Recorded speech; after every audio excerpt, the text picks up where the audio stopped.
এই মুহূর্তে সব থেকে বড় খবরের দিকে নজর রাখতে হচ্ছে। ইডির দাবিতে মান্যতা ধোপে টিকলো না তৃণমূলের মামলা, ইডির যুক্তিতে মান্যতা। তৃণমূলের অভিযোগ খারিজ, মামলার নিষ্পত্তি করলেন বিচারপতি শুভ্রা ঘোষ। এই মুহূর্তের বড় খবর নিঃসন্দেহে ইডির যুক্তিতে মান্যতা, তৃণমূলের অভিযোগ খারিজ, মামলার নিষ্পত্তি করলেন বিচারপতি শুভ্রা ঘোষ। ইডি কোনো নথি বাজেয়াপ্ত করেনি, সওয়াল কেন্দ্রীয় এজেন্সির। ইডির যুক্তিতে মান্যতা, তৃণমূলের অভিযোগ খারিজ। সুজয় পাল আমাদের সঙ্গে লাইভে রয়েছেন, আমাদের সহকর্মী। সুজয়, আগে খবরটা দাও। একেবারে দেখো, অত্যন্ত বড় গুরুত্বপূর্ণ খবর এই মুহূর্তে। তার কারণ তৃণমূলের তরফ থেকে যে মামলা দায়ের করা হয়েছিল কলকাতা হাইকোর্টে, তা খারিজ করে দিয়েছে আদালত। এবং খারিজ করার ক্ষেত্রে ইডির তরফ থেকে additional solicitor general SV Raju যে যুক্তিগুলিকে সামনে এনেছিলেন, কার্যত সেই যুক্তিগুলোকেই মেনে নিয়েছে কলকাতা হাইকোর্ট। এবং যুক্তি ছিল এসভি রাজুর যে অভিযোগকারী বা মামলাকারী এক্ষেত্রে যিনি রয়েছেন শুভাশিস চক্রবর্তী, তিনি ঘটনাস্থলে উপস্থিত ছিলেন না। তিনি প্রতীকজনের বাড়িতে তল্লাশির সময় উপস্থিত ছিলেন না, আইপ্যাকের দপ্তরে তল্লাশির সময় তিনি উপস্থিত ছিলেন। এবং যে সময় সমস্ত নথি কার্যত ছিনতাই করে নিয়ে যাওয়া হয়েছিল অভিযোগ, সেখানেও শুভাশিস চক্রবর্তী ছিলেন না। ফলে যিনি নিজে না উপস্থিত থেকে নিজের স্বচক্ষে কিছু দেখলেন না, তিনি সেক্ষেত্রে মামলাকারী কী করে হলেন? এসডির যুক্তি ছিল যে প্রতীক জৈন তিনি ডিরেক্টর, ওই সংস্থার অন্যতম ডিরেক্টর, তিনি মামলা করলেন না, তিনি মামলাকারী হতে পারতেন, তিনি এফিডেভিট দিতে পারতেন, তিনি না হয়ে কেন এক্ষেত্রে শুভাশিস চক্রবর্তী আসছেন? সঙ্গে থাকো তোমার কাছে শ্রাবন্তী আমাদের সঙ্গে রয়েছেন। শ্রাবন্তী, আজকে আদালত কক্ষের ভেতরে আইনজীবীরা কি যুক্তির জাল বুনেছিলেন এবং আদালতের তরফ থেকে কি জানানো হয়েছে, পুরোটাই যদি সংক্ষেপে বলো। শুভজিৎ, প্রথমেই বলি তোমায় যে দুটি মামলা দায়ের হয়েছিল, একটি ইডি এবং একটি তৃণমূল কংগ্রেস।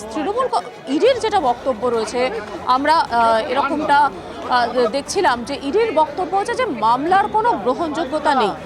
মামলার কোনো গ্রহণযোগ্যতা নেই এই হিসেবে যেটা Raju deputy additional solicitor general, তার বক্তব্য কেন যুক্তি নেই, কারণ একটি মামলা যখন দায়ের করা হয়, কে সেই মামলাটি দায়ের করছেন এবং তিনি যে হলফনামা দিচ্ছেন সেটার উপরে ভিত্তি করে যে কোনো মামলা দায়ের করা হয়।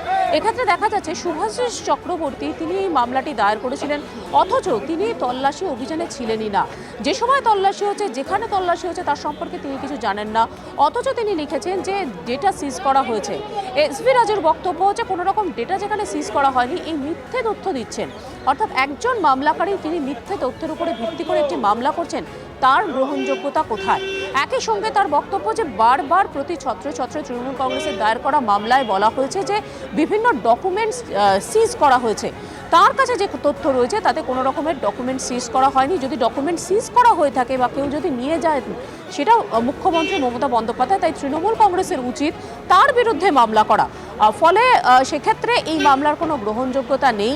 আর এটার উপরে ভিত্তি করেই এদিন বিচারপতি শুভ্রা ঘোষ তিনি এই মামলাটি খারিজ করে দেন।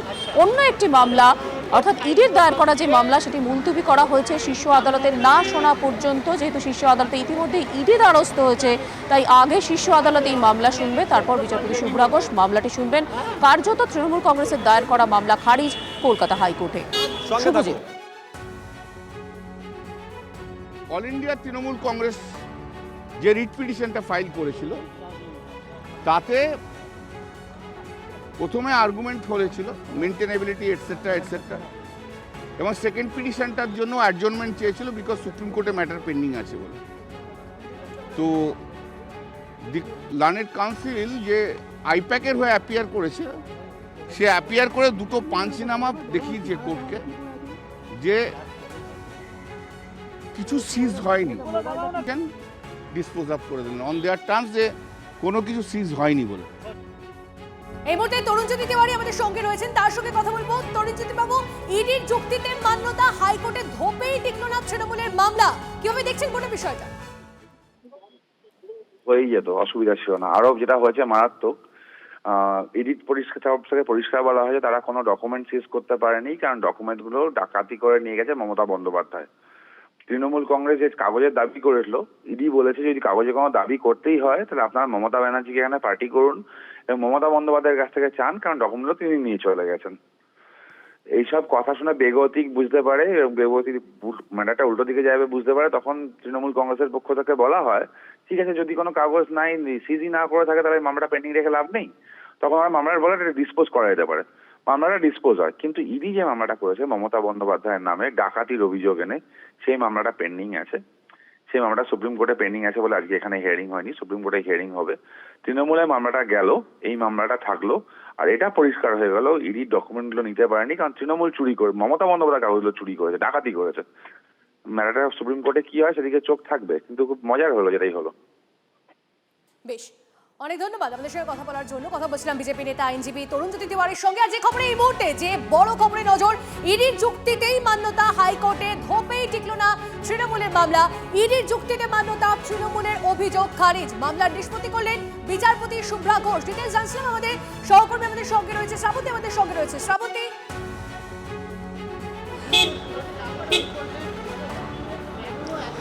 দেখো, এই মামলায় বেশ কিছু গুরুত্বপূর্ণ তথ্য এদিনকে SV Raju, additional solicitor general ইডির পক্ষ থেকে দাবি করেন। তার বক্তব্য, সেদিনকে সেরকম অর্থে কিছু তল্লাশিতে উঠে আসেনি, সিজ করা হয়নি, কিন্তু যেভাবে তৃণমূল কংগ্রেসের পক্ষ থেকে সেখানে মুখ্যমন্ত্রী উপস্থিত ছিলেন, তার একই সঙ্গে ডিজি তিনিও উপস্থিত ছিলেন, অথচ গোটা মামলায় তাদের কাউকে পার্টি করা হয়নি।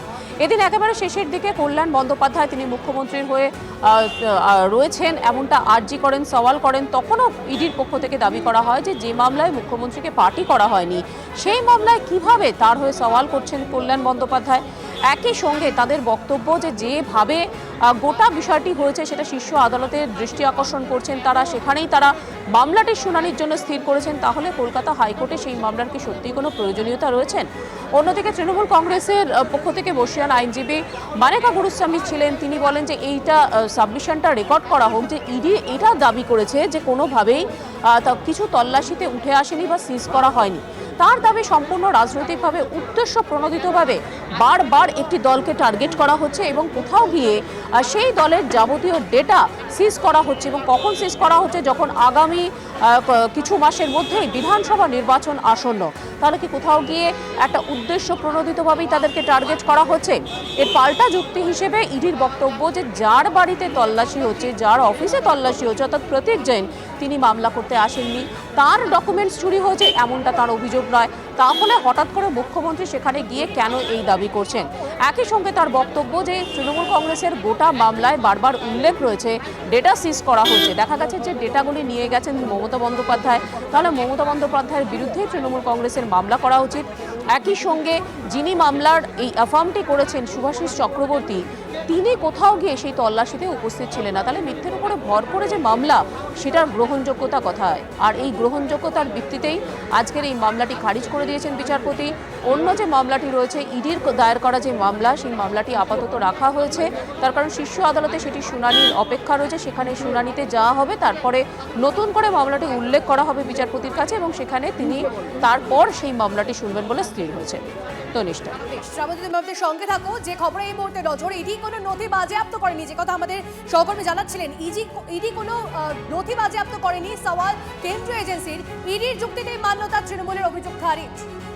সুজয়ের কাছে আরো একবার যাবো। সুজয়, একটা মামলা রইলো, সেই মামলাটা সুপ্রিম কোর্টে কি হয় সেদিকে অবশ্যই নজর থাকবে, কিন্তু আরেকটা মামলা যেটা তৃণমূলের তরফ থেকে করা হয়েছিল সেটা খারিজ হয়ে গেল। কি কারণে? কারণটা কি আরেকবার তোমার কাছ থেকে জানতে চাইবো।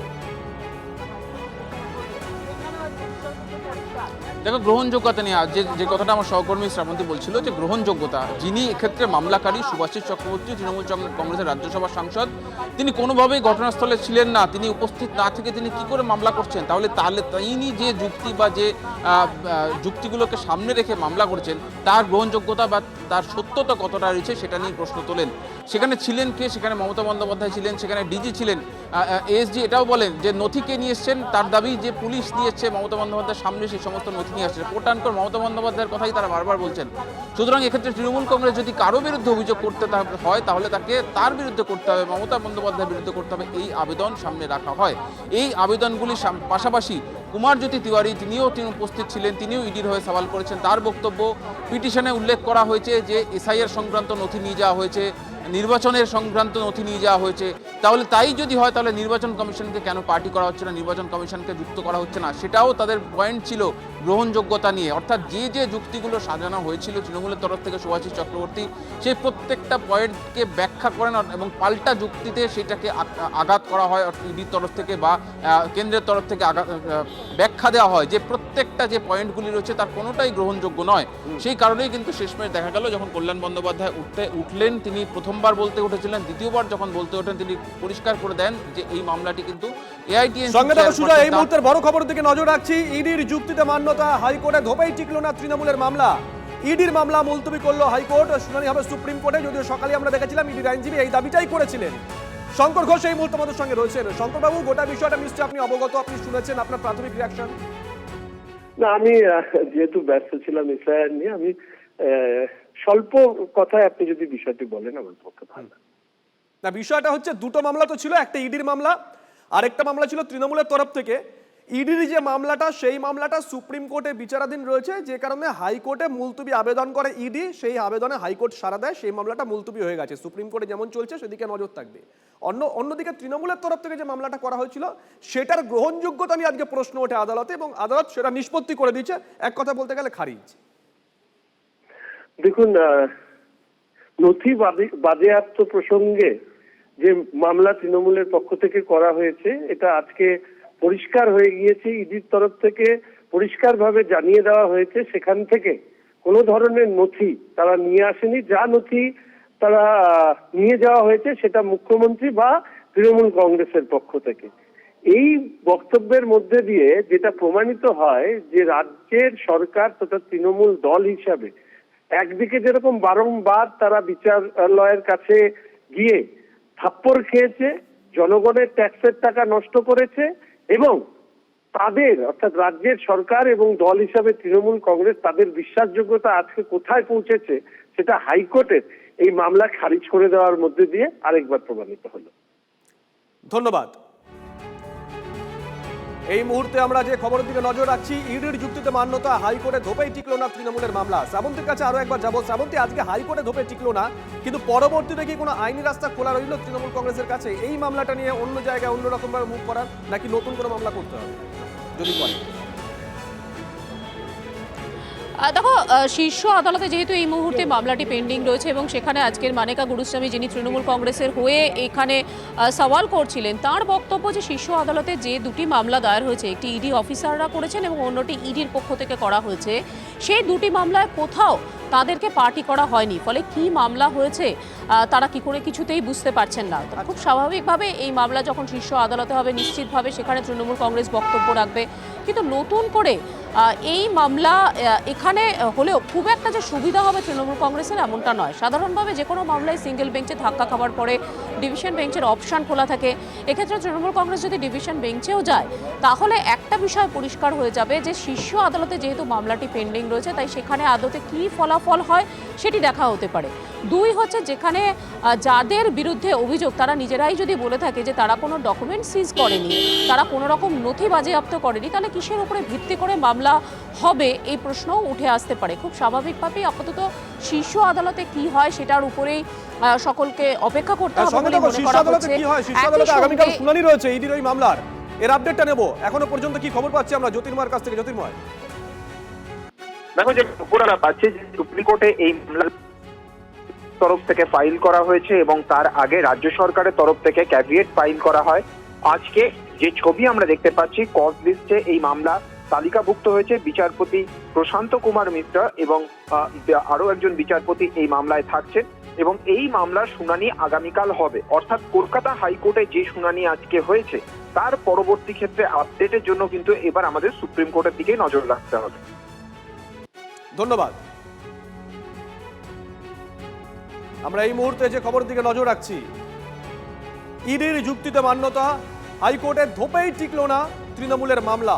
ইডির মামলা মুলতবি করলো হাইকোর্ট। সকালেই দেখেছিলাম ইডির আইনজীবী এই আবেদনটাই করেছিলেন আজকে হাইকোর্টে। শুনানি সুপ্রিম কোর্টে হবে। জ্যোতির্ময় যে কথা বলছিল, আগামীকাল শুনানি সুপ্রিম কোর্টে মামলা, হাইকোর্টে শুনানি মুলতবির আবেদন করে ইডি। সকাল সকাল সেই যুক্তিতে মান্যতা দিয়েছে আজকে হাইকোর্ট। অন্যদিকে তৃণমূলের অভিযোগ খারিজ করে দেওয়া হয়েছে। মামলার গ্রহণযোগ্যতা নিয়েও প্রশ্ন উঠেছে। আইপ্যাক কাণ্ডে মুখ্যমন্ত্রীর বিরুদ্ধে ফাইল ছিনতাইয়ের অভিযোগ ইডির বিরুদ্ধে পাল্টা ভোট কৌশল, চুরির অভিযোগে মামলা করে তৃণমূল। ইডি কোনো নথি বাজেয়াপ্ত করেনি, সওয়াল কেন্দ্রীয় এজেন্সির। ইডির আইনজীবীর বয়ান রেকর্ডের পর মামলার নিষ্পত্তি করল হাইকোর্ট। মামলার নিষ্পত্তি করলেন বিচারপতি শুভ্রা ঘোষ। ইডির যুক্তিতে মান্যতা, তৃণমূলের অভিযোগ খারিজ। মামলার নিষ্পত্তি করলেন বিচারপতি শুভ্রা ঘোষ। এই মুহূর্তে যে বড় খবরে নজর, ইডির যুক্তিতে মান্যতা, হাইকোর্টে ধোপেই টিকল না তৃণমূলের মামলা। শ্রাবন্তী আমাদের প্রতিনিধি আমাদের সঙ্গে রয়েছে, শ্রাবন্তীর সঙ্গে আরো একবার কথা বলবো। শ্রাবন্তী, তুমি যে বিষয়টা বলছিলে যে তাহলে এই যে তৃণমূলের তরফ থেকে যে মামলা করা হয়েছে তার গ্রহণযোগ্যতা নিয়ে আজ একটা প্রশ্ন উঠেছে। একেবারেই দেখো, এখানে যেরকম ভাবে যে মামলাটি দায়ের করা হয়েছে সেখানে খুব স্বাভাবিকভাবেই কি যে মামলা করছেন তার সঙ্গে কোথায় গিয়ে মামলার সম্পর্ক রয়েছে সেটা কিন্তু দেখা হয়। এখানে দেখা যাচ্ছে শুভাশিস চক্রবর্তী তিনি তল্লাশিতে ছিলেন না, অথচ যে যে পয়েন্টগুলি উল্লেখ করা হয়েছে, যদি কোনো ব্যক্তি সেই তল্লাশিতে না থাকেন তাহলে তিনি কিভাবে দাবি করছেন, এটার উপরেই মূলত ব্যাখ্যাটি করা হয়। দুই, যেভাবে ইডির বিরুদ্ধে অভিযোগ করা হচ্ছে যে তারা যাবতীয় গুরুত্বপূর্ণ ডেটা, যে ডেটাগুলি নির্বাচনের সাথে সম্পর্কযুক্ত, সেগুলিকে সিজ করা হয়েছে, এই অভিযোগ করা হয়েছে তৃণমূল কংগ্রেসের পক্ষ থেকে এই মামলায়, সেটা সম্পূর্ণ মিথ্যে এমনটা দাবি করেছেন অ্যাডিশনাল সলিসিটর জেনারেল। স্বাভাবিকভাবেই মামলার গ্রহণযোগ্যতা নিয়ে প্রশ্ন তুলেছেন এবং যেখানে এটা সিজই করা হয়নি তাহলে কিভাবে এই মামলা এই ধরনের বক্তব্য রাখা হচ্ছে, এমনটাই তার বক্তব্য এবং তার উপরে ভিত্তি করে এই মামলাটি খারিজ করে দেওয়া হয়েছে। একই সঙ্গে কিছুক্ষণ আগেও শুভজিৎ জিজ্ঞেস করছিল যে আদতে এই মামলার আর কলকাতা হাইকোর্টে কোনো রকম অপশান থাকছে কিনা, যেহেতু আমরা শুনলাম যে আগামীকালই এই মামলাটি নথিবদ্ধ হয়েছে শীর্ষ আদালতে, তাই শীর্ষ আদালত কি যুক্তি দেয় তার উপর নির্ভর করবে। তবে সেখানেও আমাদের নজর থাকবে। অনেক ধন্যবাদ। এই মুহূর্তে আরো একটা খবর দিয়ে আপনাদেরকে, নেতাজির জন্মদিনে পরীক্ষা নিয়ে এবার কেন্দ্র রাজ্য সংঘাত। সুমনের সঙ্গে কথা বলবো। সুমন, সংঘাত ঠিক কোন জায়গায়? সেদিন আবার সরস্বতী পুজো বাংলায়, এবং এনটিএ অর্থাৎ ন্যাশনাল টেস্টিং এজেন্সি তারা একটা নোটিফিকেশন দিয়েছে এবং তারা বলছে যে 21, 22, 23, 24 এবং 28 তারিখ বিই এবং বিটেক এর কিন্তু পরীক্ষা হবে, যেটাকে জেই মেন্স বলে আমরা জানি। 23 তারিখ সরস্বতী পুজোর দিন, নেতাজির জন্মদিনের দিন কিভাবে পরীক্ষা, এই প্রশ্ন তুলে ইতিমধ্যে শিক্ষা দপ্তর, রাজ্য শিক্ষা দপ্তর তারা এনটিএ কে চিঠি দিয়েছে যাতে দিন পরিবর্তন করা হয়। অর্থাৎ আবারও নেতাজির জন্মদিন, সরস্বতী পুজো এবং পরীক্ষা, তিন মিলেমিশে রাজনৈতিক সংঘাত, কেন্দ্র এবং রাজ্যের মধ্যে সংঘাত। বেশ, ধন্যবাদ সুমন।